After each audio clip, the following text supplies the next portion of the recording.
Introducing your fighters. First, fighting out of the blue corner, wearing the white trunks trimmed in black and red. Standing 5 feet 9 inches tall, he weighed in at 157 pounds.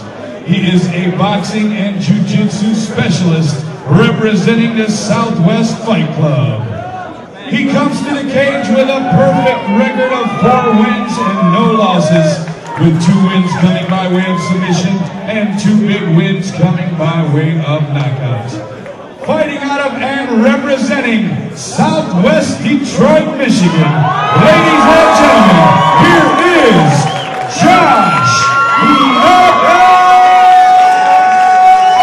Johnson. His opponent across the cage, fighting out of the red corner, wearing the blue trunks trimmed in white. Standing 6 feet 2 inches tall, he weighed in at 155 pounds. He's a freestyle fighter representing the elite fighters of 3D Fitness. He brings with him to the cage a record of 2 wins and 2 losses, with both of those wins coming by way of submission.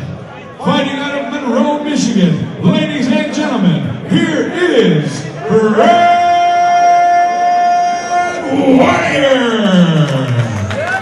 Truly true that it's an amateur record, because back in the day we got paid, so it's kind of a pro record. But and now one knows the pro.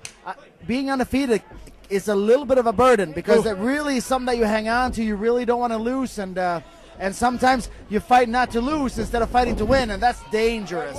I couldn't agree more, man. Like you said, just a heavy pressure on your shoulders to try and remain without that loss. Yeah, anybody watching The Ultimate Fighter in the UFC, remember Diego Sanchez being undefeated, and that not only did he take his first loss and it absolutely killed him, he left a phenomenal camp with Team Jackson just because of that loss, and lost his way for about 6 months before he came back and started training there again.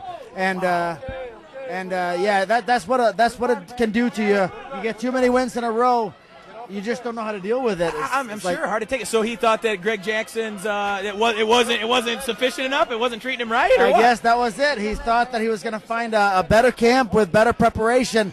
And to be honest with you, the debate right now is whether or not, you know, who's the top team in the world? Is it Black House? Is it Team Jackson out in Arizona or in New Mexico? Or are we talking American top team? And Jackson is always on the top of that list. Always at the top. I don't know if you've ever had the privilege of going to Greg Jackson's. One of the few camps I haven't visited. That's the ironically, the only camp I've ever visited. Oh wow! I went down there and work related. Got to see Don Cerrone and Leonard Garcia train. It was really cool. Really cool. You see why they're winners, for sure. Yeah. Well, what I heard about them is, here we're looking at somebody trying to finish here. Yeah, Johnson. Oh, some of those are flush. Woo! Heavy leather. That's getting in the middle.